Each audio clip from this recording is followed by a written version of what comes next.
میری بات سنو، کیا تم جانتے ہو کہ کچھ جنگیں یقین کی ہوتی ہیں؟ اگر درد کی لہر سے ٹکرا بھی جاؤ تو صبر کا پلڑا بھاری رکھنا۔ جسے تم بے بسی کہتے ہو وہی صبر کی وہ حد ہے جہاں فیصلے تمام ہوتے ہیں۔ کیا پتا آج حساب کتاب کے بعد ہی سرخرو کر دیا جائے، عرش پر تمہاری فتح کی تیاری کی جا رہی ہو۔ کیا پتا جسے تم مستقل شکست سمجھ رہے ہو وہ جیت کی پہلی منزل ہو۔ کیا پتا تمہاری مستقل دعائیں اسے تمہاری تقدیر بدلنے پر راضی کر رہی ہوں، وہ دعاؤں کا رخ قبولیت کی طرف موڑ دے۔ جب اس نے قرآن میں کہہ دیا کہ تم مجھے پکارو میں دعا قبول کرنے والا ہوں، تو بس یہ جنگ تو یقین کی ہے، اور وہ اپنے بندوں پر بہت مہربان ہے۔ اور ویسے بھی محبوب حقیقی کو تلاش کرنا کوئی عام بات نہیں ہے۔ محبوب حقیقی کو کوئی تلاش نہیں کرتا جب تک کہ وہ خود اسے اپنی تلاش نہ دے۔ سو اگر تمہیں اس کی تلاش عطا ہوئی ہے تو جان لو کہ اسے بھی تمہاری تلاش ہے۔ اہل عشق کی محبت خام کو بھی خاص بنا دیتی ہے۔ جب دل میں محبت کی آگ جلنے لگے تو پھر اس میں کوئی شک نہیں کہ وہ بھی تم سے محبت کرتا ہے۔ تمہیں لگ رہا ہے نا کہ تم ہمیشہ یوں ہی ساری زندگی تڑپتے رہو گے؟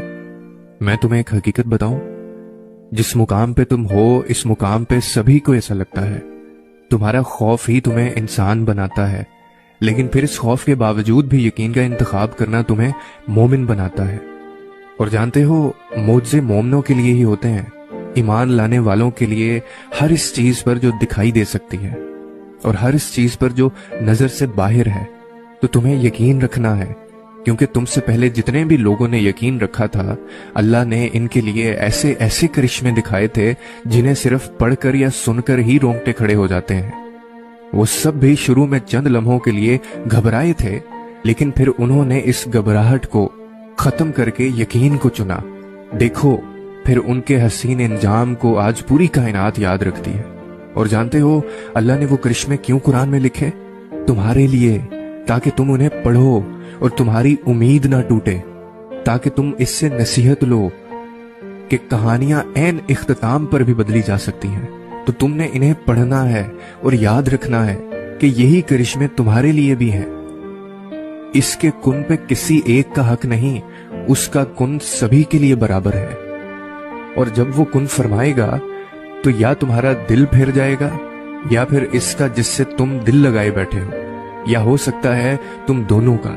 وہ کوئی نہ کوئی راستہ ضرور نکالے گا۔ بس اپنے دل کو سمجھاؤ کہ جو اللہ یوسف کو مصر کا شہنشاہ بنا سکتا ہے، یونس کو مچھلی کی آیت کریمہ پڑھوا سکتا ہے، موسیٰ کی مدد کے لیے سمندر کو 2 حصوں میں کر سکتا ہے، وہ تمہاری پریشانی کو خوشیوں میں کیوں نہیں تبدیل کر سکتا؟ وہ کیوں اس پر قدرت نہیں رکھتا؟ ذرے ذرے کی خبر رکھنے والا تمہیں کیسے اکیلا